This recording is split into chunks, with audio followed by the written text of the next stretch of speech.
नमस्कार क्लास 8 आप लोगों का फिर से स्वागत है हमारे इस चैनल में। अब हम लेक्चर नंबर 3 की बात करेंगे। इससे पहले हम लोगों ने पूरा का पूरा सिलेबस पढ़ा था, ठीक है। फिर उसके बाद मैंने आपको रेशनल नंबर के बारे में इंट्रोडक्शन दिया था, जिसके अंदर मैंने आप लोगों को इंटीजर्स वगैरह के बारे में बताए थे।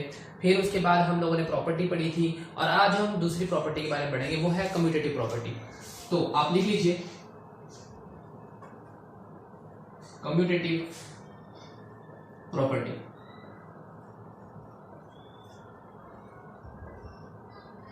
अगर हिंदी में बात करें तो इसे बोलते हैं क्रम विनिमयता।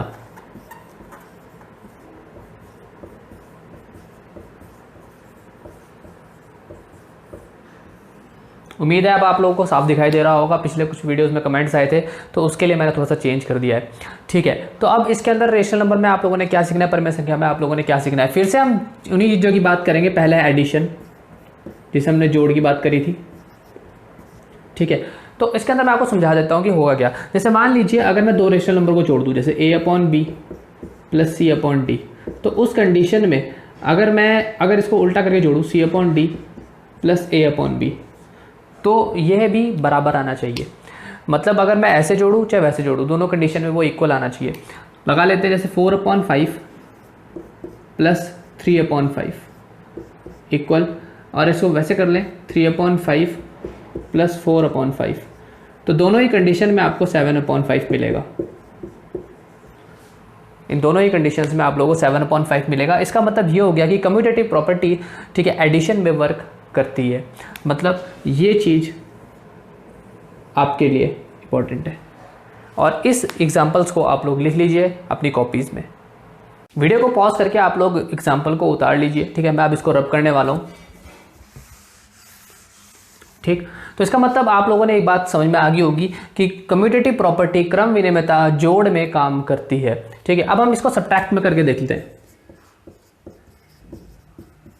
हिंदी में घटाओ, उस कंडीशन में क्या होगा कि a/b माइनस c/d, ठीक है। अगर मैं c/d में से a/b घटाऊंगा तो बराबर आना चाहिए। तो हम इसको फिर से एग्जाम्पल से समझ लेते हैं और आप एग्जाम्पल जरूर लिख लीजिए, ठीक है। जो बच्चे क्लास में ले रहे हैं, ठीक है, जो नोट्स बना रहे हैं, वो प्रॉपर्ली तरीके से अपने काम करें, ठीक है। तो अब जैसे एग्जाम्पल ले लेते हैं, जैसे 7/5 माइनस 2/5 इक्वल में फिर से 2/5 माइनस का 7/5। अगर आप इसे घटाने की कोशिश करेंगे तो 7 में से 2 चला जाएगा यहाँ पे, तो ये 5/5 आ जाएगा, ठीक, जो कि रहेगा प्लस का। इस बात का ध्यान रखिए, यहाँ पे बड़ी वैल्यू जो है प्लस की है, ठीक। और यहाँ पे अगर 2 में से आप 7 घटाएंगे तो यहाँ पे माइनस का 5/5 आएगा और यहाँ से कट आउट हो जाएगा। मतलब यहाँ पे +1 आएगा और यहाँ पे -1 आएगा, जो कि बराबर नहीं है। इसका मतलब ये हो गया कि घटाव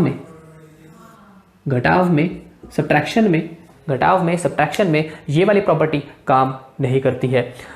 कम्यूटेटिव प्रॉपर्टी सब्ट्रैक्शन में काम नहीं करती है। वीडियो को पॉज कर लीजिए, एग्जांपल को क्लियर उतार लीजिए और आप इसकी जगह कोई सी वैल्यू रख के देखिए, आपको जो सेम वैल्यू है वो बिल्कुल सेम मिलेगा। और सब्ट्रैक्शन में कम्यूटेटिव प्रॉपर्टी काम नहीं करेगी। कोई सी भी आप वैल्यू रख के देख सकते हैं। तो पॉज करके थोड़ी देर के लिए आप इसे लिख लीजिए, ठीक है, और उसके बाद मैं इसे रब कर देता हूँ। कम्यूटेटिव प्रॉपर्टी में अगली जो हम लगा के देखेंगे वो है मल्टीप्लाई, कि मल्टीप्लाई में वर्क काम करती है कि नहीं करती,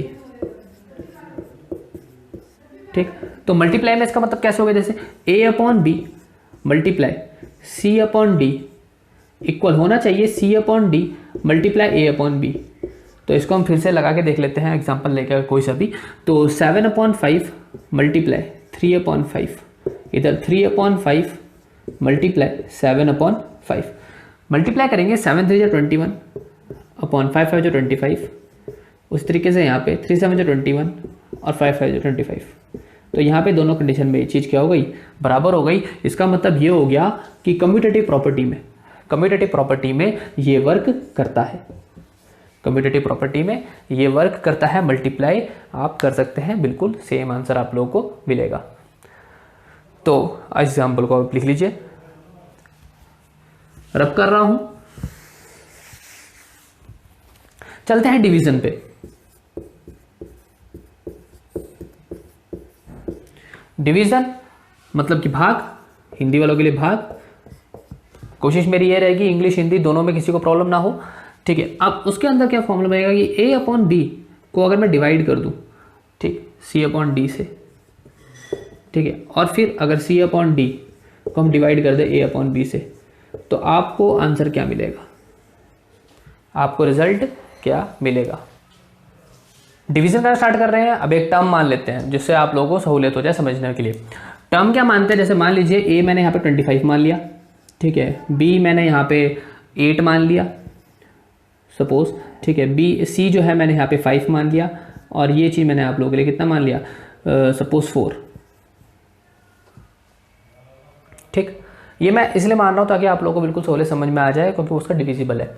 अच्छा, आगे बात करते हैं। यहाँ पे हम सपोज ले लेते हैं 5/4 जो हमारा C अपॉन डी था, और इधर ले लेते हैं अपना 25/8। ठीक है, अब आप लोगों को एक बात मैंने बहुत पहले बताई थी, क्लास 7 में भी मैं बहुत बता चुका हूँ, और जब भी होता है वीडियो में हर बार बताता हूँ कि जब कभी भी यहाँ पे डिवाइड का साइन है और आप साइन को पलटेंगे, यहाँ पे मल्टीप्लाई करेंगे, तो ये चीज़ क्या हो जाएगी, अपोजिट हो जाएगी। ये चीज़ क्या होगी, अपोजिट हो जाएगी। करके दिखाते हैं, जैसे 25/8, ठीक, ये मल्टीप्लाई जाएगा तो ये 4/5 हो जाएगा, पलट जाएगा, और ये चीज़ क्या हो जाएगी, 5/4 मल्टीप्लाई 8/25। ठीक, सॉल्व कर लेते हैं। 5 1 जा 5, 5 5 जो 25, और 4 2 जा 8, मतलब यहाँ पे मिलेगा आपको 5/2।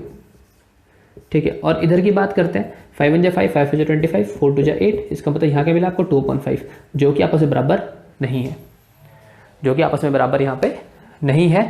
इसका मतलब ये हो गया कि डिवीजन में भी कम्यूटेटिव प्रॉपर्टी काम नहीं करती है।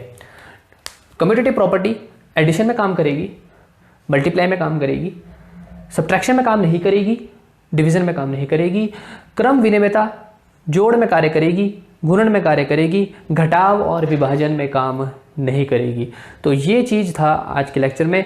हम लोगों ने कम्यूटेटिव प्रॉपर्टी को पूरे ढंग से समझ लिया है। आप लोगों से उम्मीद है कि आप लोगों ने नोट्स बना लेंगे, इसे दोबारा से समझना होगा। कोई दिक्कत होगी तो आप लोग मुझे कमेंट जरूर कीजिए, ठीक है, और इस चीज़ को लिख लीजिए। इसका एग्जाम्पल्स मैंने आपको सारे बता दिए, अब इस एग्जाम्पल को मैं रब कर रहा हूँ। मिलेंगे आप लोगों से नेक्स्ट लेक्चर में, देखने के लिए धन्यवाद।